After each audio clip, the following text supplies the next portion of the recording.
I'm Benjamin F. Chavis Jr., one of the original founders of Diamonds Do Good.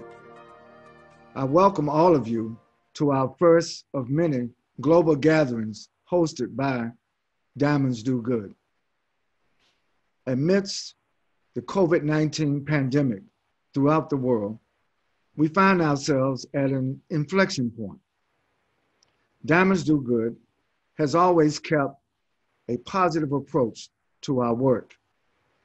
When Diamonds Do Good was first founded more than 10 years ago, it was in the home of the Honorable Nelson Mandela, first president of post-apartheid South Africa. We had been on a tour of Southern Africa, sponsored by De Beers. We saw hospitals, we saw schools, we saw infrastructure, we saw the overall economic and social impact that the diamond industry was having in that region of the world. We wanted to see and also witness how the impact of this natural resource, natural diamonds, had in these communities. And we were very pleased of our findings. In fact, Nelson Mandela shared with us a long, mutually supportive relationship that he had had with Harry Oppenheimer and the diamond industry. And so it was Mandela who encouraged us to go back and to come back to the United States to form an entity that would address and better inform the public at large, consumers, particularly millennials, of the good work that the industry is doing, not only in Southern Africa, but throughout the world. I want to make sure that we emphasize that for the past 10 years, we have supported some of those same schools we initially visited. And we have expanded our beneficiaries now to other areas of the world where diamonds have an important impact to the economic and social development of these communities throughout the world. We have convened leaders, industry leaders from many different places internationally to give their perspective on what we should do today.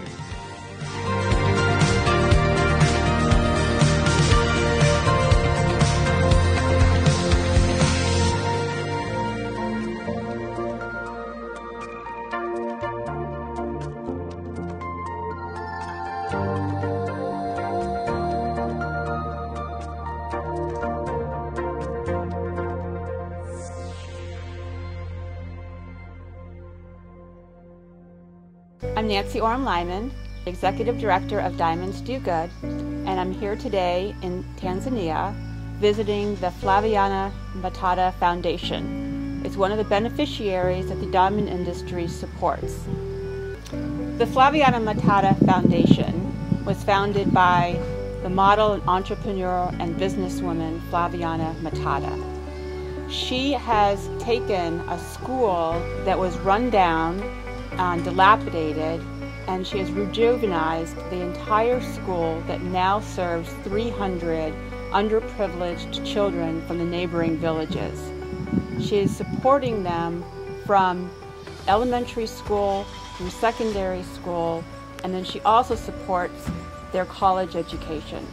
This is the way that she gives back to her community, the same way the diamond industry gives back to their community. It's just incredible what Flaviana has been able to do in a very short amount of time. Not only with clean, efficient schoolrooms, but she's also building 10 homes for teachers. Flaviana Matata believes passionately in empowering young people, especially young girls. She has succeeded where many people had failed. Her dedication and her selflessness will show not just today, but in the future when we see these young leaders coming and making a better tomorrow for everyone. The diamond industry is very proud to support, in just a small way, Flaviana's work. Diamonds truly do good.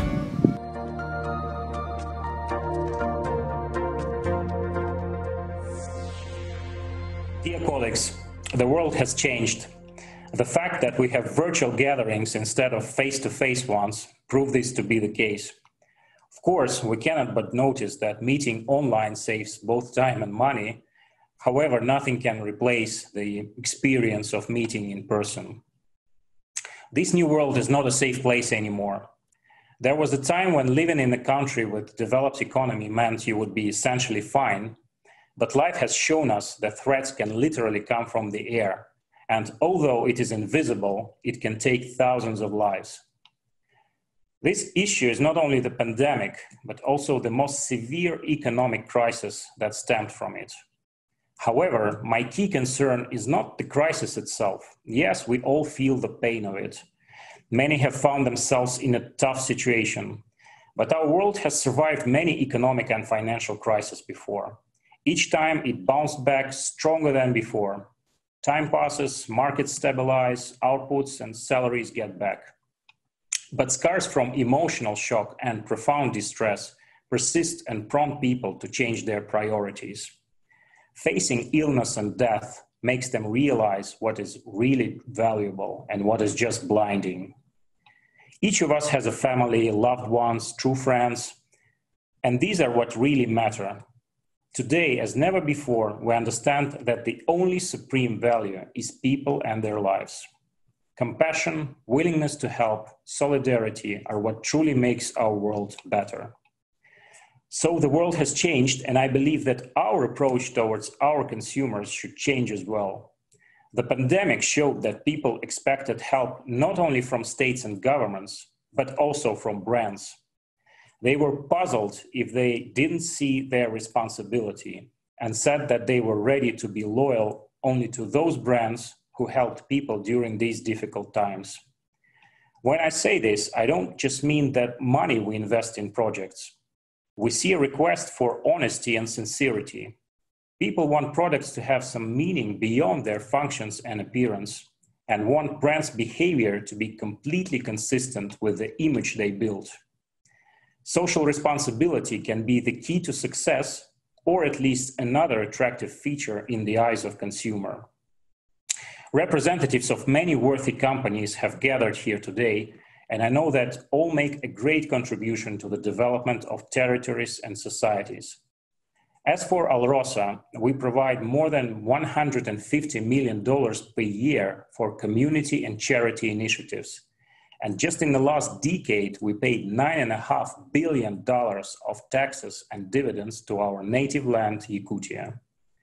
I believe that if we add up all contributions with the contributions of other companies present here today, we'll get huge figures that show that diamonds really care and help. But consumers still don't see this. Maybe because we don't talk about it enough, or maybe because not all our projects are aimed at them. Are natural diamonds associated with responsibility today?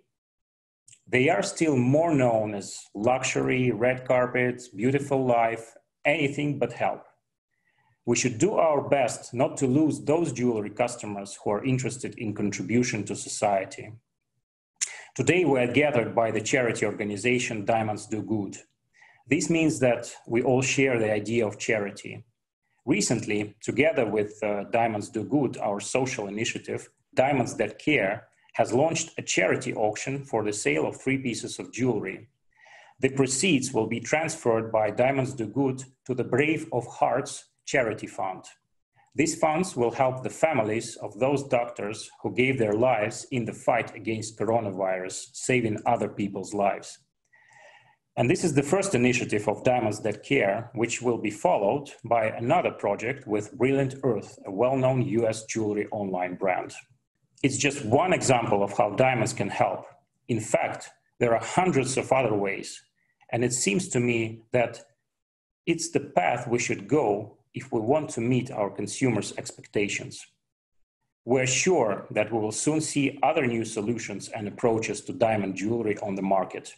Its future depends on whether the industry remains attractive for consumers when the coronavirus is over. So I wish you to stay safe and responsible. Take care.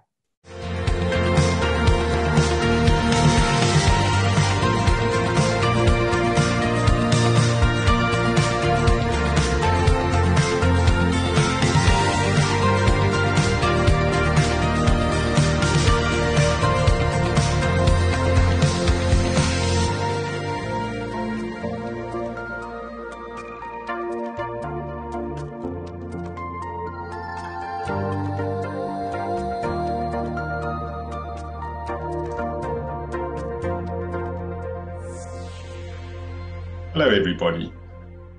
Normally, I would start a session addressing you from a long distance by apologizing for not being with you in person. But of course, over the last 3 to 4 months, we've come to live in a completely different world. And what we used to think of as completely abnormal has become completely normal. Now, we've lost some of these freedoms that we've so taken for granted over the years, over the last 3 or 4 months. And that's caused me to think quite a lot, and I know it's caused you to think about what have I not missed during lockdown and what have I missed. Now, on the what I have not missed, of course, I can't say things like I've not missed being on airplanes and things like that. But what I can say to you is what I have not missed is my ability to connect with people, my own immediate family. I've never spent as much time with them, and that has been tremendous for me. What I've not liked about lockdown is the opposite of that. I've not been able to spend time with extended family and friends. Those friends are friends personally and friends in the diamond world, friends in De Beers, but friends all over the diamond world. And I think in those two concepts is very much why we are talking today about Diamonds Do Good, and very much some key messages on why diamonds will continue to do good. And I'm sure each of you has thought about during the lockdown what you've enjoyed about it and what you've not enjoyed about it. We spent a lot of time over the last 3 to 4 months doing research in the De Beers group, as we always do, but we've done more than usual over this period in order really to drill down into what consumers think about diamonds and what should be good for us in the future if we do our jobs right. And I think the good news is that there's a lot to be positive about. We've done a lot of research and in fact gone back to the same customers and people that we'd spoken to again, both early in the lockdown and later in the lockdown, to test how their views are changing.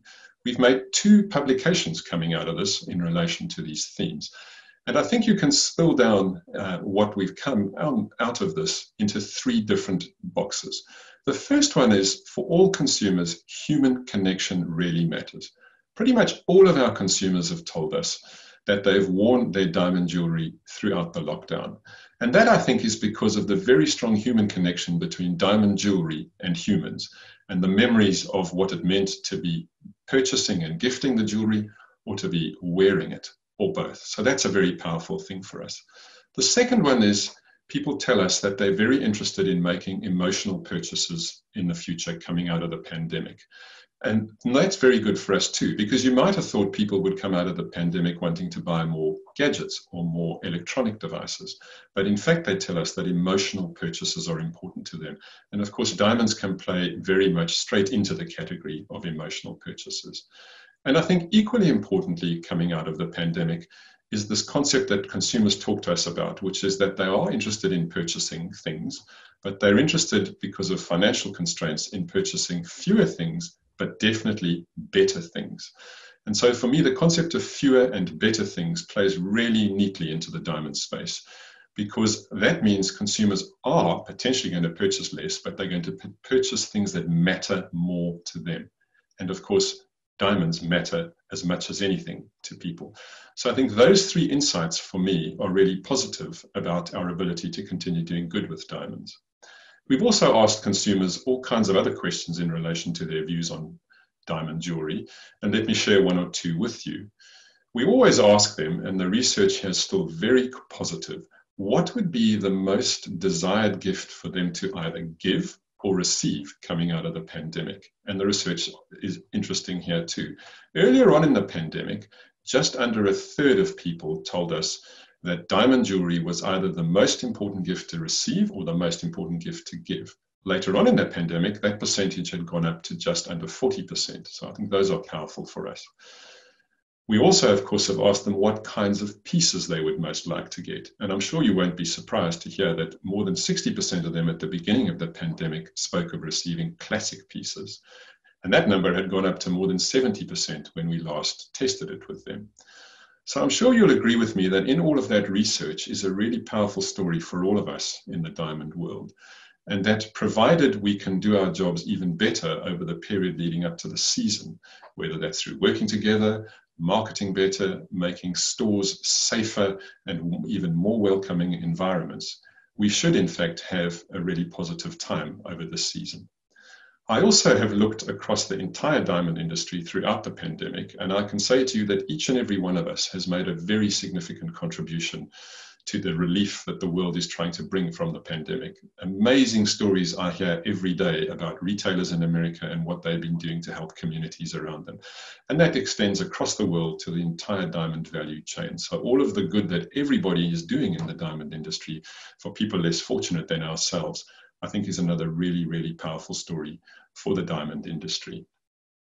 So for me, to wrap up, I think that we have a really good story here. I think that if we can go out and sell through the season and really work at making sure that diamonds are things of great value, of great meaning, and of great emotion to all of our consumers, we will be able to ensure that diamonds don't only continue to do good, but in fact, that they do even better. Thank you so much.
Namaste everyone.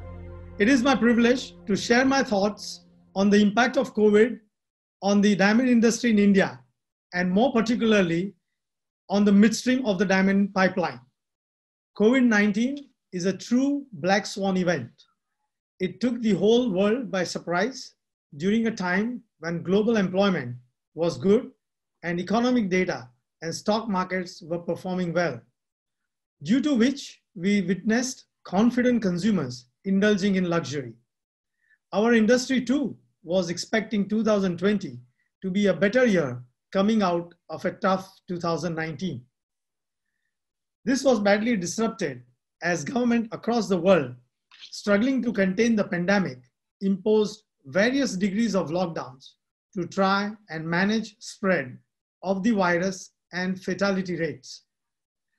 On March 24th, India enforced one of the strictest lockdowns on its people, almost without any prior notice, which continues to be in effect to a certain degree until today. This sudden lockdown brought economic wheels to a grinding halt overnight. While revenues dried up, most businesses had only limited choices on controlling their cost, as interest on bank lines continued to be serviced together with other fixed overheads of manpower and infrastructure cost. Over and above this, the Indian diamond industry had to accommodate its customers on payments and saw their debts increase. Retail shops remained closed globally during the lockdowns. Sales, if at all any, were significantly impaired. On the other hand, we also witnessed serious supply disruptions. However, let's look at the brighter side. Our industry can benefit and utilize the share of our consumer wallets, which would have otherwise been spent on lifestyle experiences like travel and leisure. Ultimately, we have to reinforce the idea that a natural diamond symbolizes the ultimate gift of love, togetherness, and sense of belonging with our loved ones, with an everlasting value. This will hopefully be our silver lining of opportunity amidst the despair of Corona. It's become obvious that until a vaccine or cure is found, it will be nearly impossible to go back to our normal life of manufacturing and trading of diamonds. Personally, I believe that even if a vaccine is discovered by year-end, it will take at least a while, perhaps until the end of 2021, for it to be administered across India. It seems inevitable to me then that we will have to get used to stop-start situations at our factories in India, and a consistent challenge with the availability of labor, as most of them are migrants who have chosen to return to their villages and hometowns. An additional challenge will be incorporating social distancing and other safety and hygiene norms, which will significantly slow down and limit polishing capabilities while escalating costs of polishing and distribution. While the challenges are many, I have faith in the tenacity and adaptability of Indian entrepreneurs. We are, after all, the pioneers of Jugaad. I feel confident that despite the circumstances, they are and will continue to adapt and find ways to re-engineer their businesses to succeed in the new normal. It is also heartening to see the industry working together. Our mining partners are playing the responsible role of selling only to meet actual demand, thereby defending the prices of rough diamonds. This, combined with disrupted polishing in India, provides a floor to diamond prices, which should be comforting to the downstream retail as they begin to order and stock up for the upcoming festive season. I want to conclude on a note of great positivity and pride. Despite the number of challenges and the serious impairment on revenue and profits, the Indian diamond industry continues to stay true to its values of corporate social responsibility and giving back to community. Our industry has generously contributed towards COVID-19 relief for the less fortunate, ranging from migrant labor, small-time brokers and traders of our industry, healthcare workers, and the Prime Minister of India's Relief Fund, all with the goal of providing humanitarian aid during these difficult times. This has all been done while the industry continued to look after and support their own staff and workers, despite the absence of any Indian government relief packages for our business. We should each take heart and hope in the ceaseless efforts of our industry as we tackle this adversity, both on a professional and human level. Because most importantly, our industry is united in its efforts. We are ultimately an industry that is all about the heart. Thank you all. May you all continue to stay safe and healthy.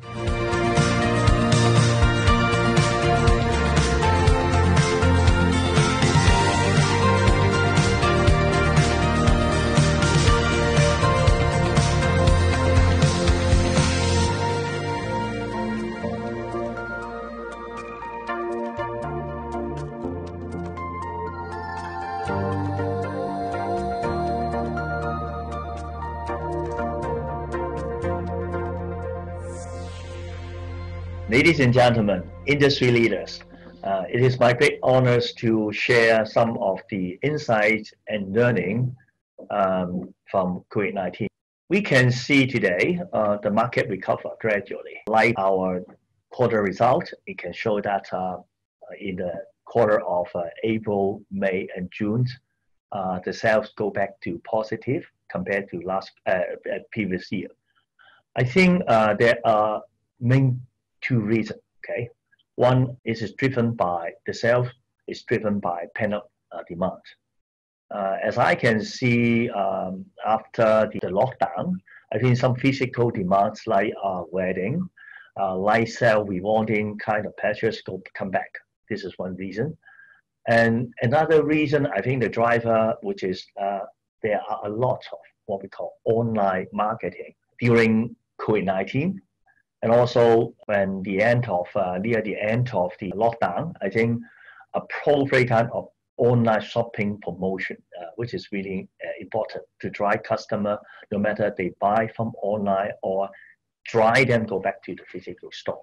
And then I would like to share some, lesson or learning during my learning during COVID-19. But one thing important is that our team always keep what we call a social response manner to roll out different kinds of measures to help stay confident in between the customer and my staff. I think key to build trust, which is one, we always believe people safety always our top priority. I think this is one message. Second, we roll out different kind of strict measures in terms of risk management in, say, store level, clean up every day, sanitizer agents, always provide to our sales and also the consumer. I think all these kind of measures roll out. It helps us to attract customer come back once the lockdown has been released. What is the new normal? I always believe that one thing we have to safeguard, right, our tradition, like our supply chain management, our tradition, say, like in terms of craftsmanship, in terms of innovation, design, and also customer centric kind of product. I think that is we have to safeguard. But how we in use of say innovation and the technology help us to more precisely understand customer need. I think that is something I believe it will be a new normal. For example, we successfully access to our customer in use of some our in-house developed kind of mobile apps. This kind of mobile apps, which is what I say, this is a what we call a customer to sales associate. It is a connect in between sales associate and the customer. I think that is something we can find. It will be a new normal in the future. Say so that how we use what we call smart digital device, so that we can connect customer directly, connect customer and then sales associate, so that we can help them to select online, buy online, and then even provide service in a much personal approach. That is something I can learn. What I can see in the coming, say, 6 to 12 months, I think the market would, I would say, is a cautiously optimistic to the market in mainland China.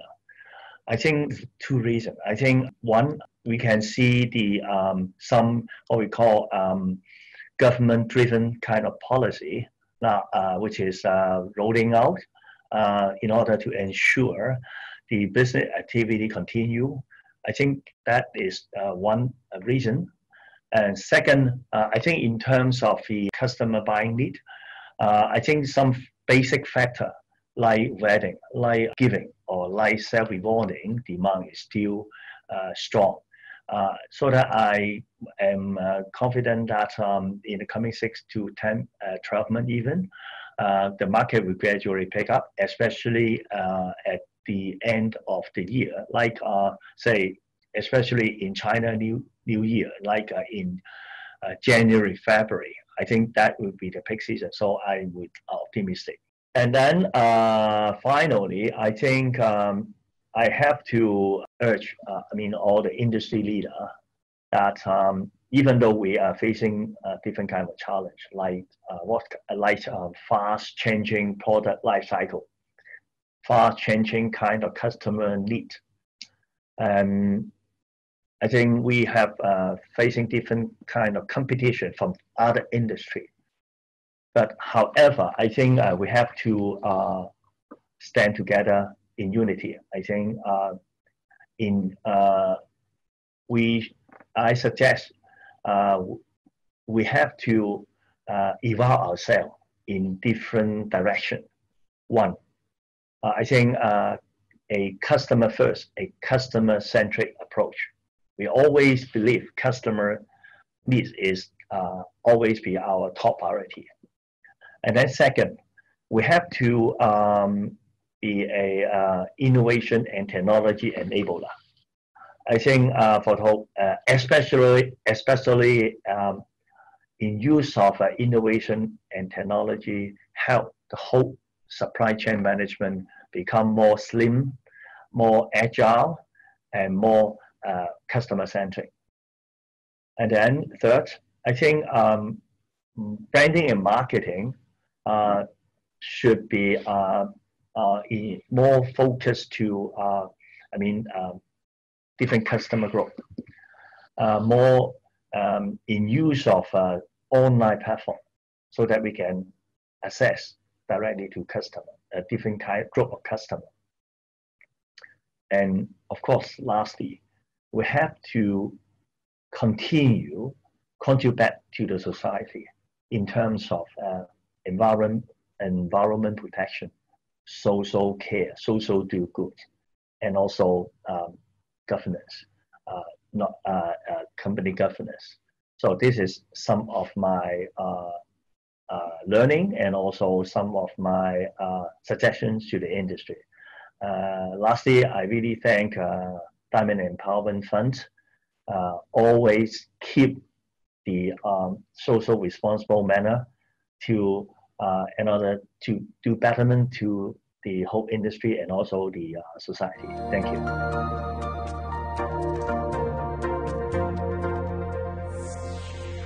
Hi everyone, I'm Victoria Gamelski, Editor-in-Chief of JCK Magazine. It's an honor to be here with you today. I want to tell you a little bit about the inaugural Diamonds Do Good Jewelry Awards.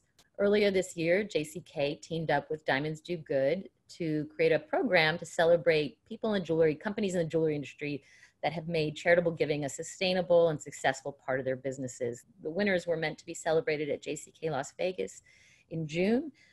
So we took, like I said, a moment to step back, and then it really occurred to us that charitable giving this year was more important than ever, and to celebrate people who had incorporated that into their businesses and were still doing so even during these difficult months of the pandemic, we felt was the right thing to do. So we extended the awards deadline until late June, and we got numerous entries. Jewelers have always been incredibly philanthropic, but what we read in these submissions just underscored how giving they are of their time, of their money, of their expertise. All of those submissions you can read on diamondsdogood.com. You can read the stories there. I wouldn't be surprised if a few brought tears to your eyes as they did to mine.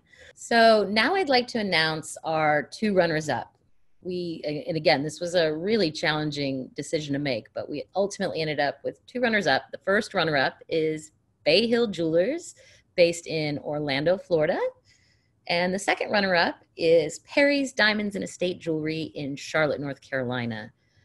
Congratulations to both of them. This was, again, a very tough call. The grand prize winner, drum roll please, is Mounts Jewelers, a 3-store family-based business in central Pennsylvania. The judges were really taken by something that Mounts did last year to celebrate its 40th anniversary. What they did was they created a campaign called #Inspire40, where they went out into their community and chose 40 different individuals and companies that they felt were doing good and celebrated them. And there was something about that pay it forward aspect that really embodied what we were looking for in a winner.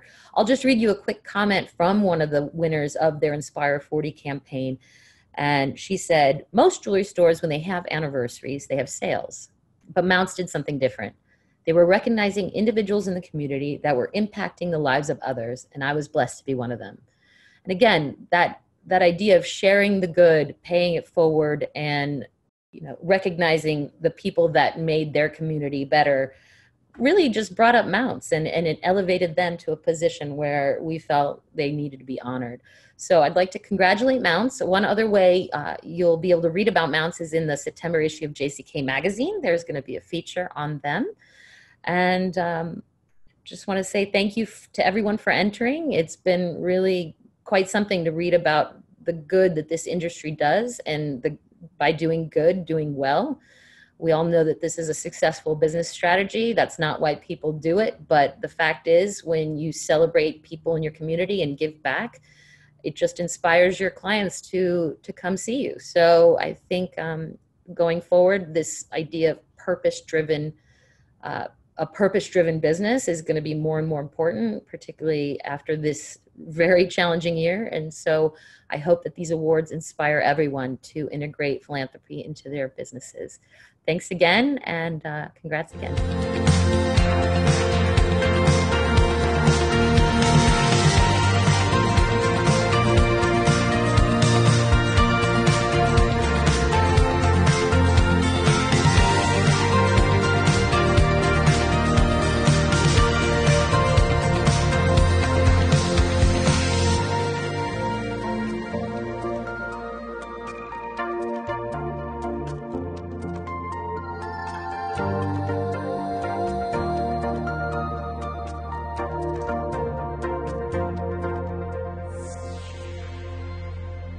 First, I'd like to thank Nancy and Diamonds Do Good for putting together this event. As I reflect on the state of our industry today, I think back to the last major crisis we weathered together, the financial crisis of 2008. Overall, it took the jewelry industry 4 years to recover. I've studied the economic indicators and the actions that companies took then to sustain themselves and even grow. And there are clear themes that I believe we can act on together to lead the jewelry industry to emerge stronger. I believe there are 3 things we need to do as an industry to turn this unprecedented crisis into a moment of opportunity to ensure our collective success and to continue to deliver brilliant symbols of love to the world. First, we need to communicate the emotional value of jewelry, what it means to those who give it and those who receive it. Diamond jewelry marks life-changing moments, milestones along the journey, small sentimental occasions, or unique statements of self-expression. In every case, this physical manifestation of deep emotion ensures it is remembered frequently and forever. So I challenge all of us to promote this message, because the emotional attachment to and enduring nature of diamond jewelry is what truly differentiates our industry. Secondly, I believe we need to be the change we want to see in the world, to focus on values as well as value. At Signet, we work hard to foster a transparent and responsible supply chain.